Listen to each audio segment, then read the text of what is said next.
What if your TikToks, YouTube posts, and Instagram captions could upload themselves, all while you sleep? And that's exactly what Zapier can do for your social media.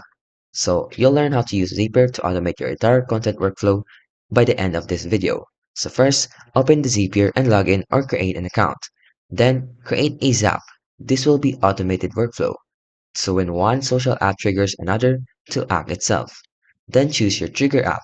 Start by selecting where your content comes from, either your Google Drive, YouTube, or your RSS feeds. Then choose your action app.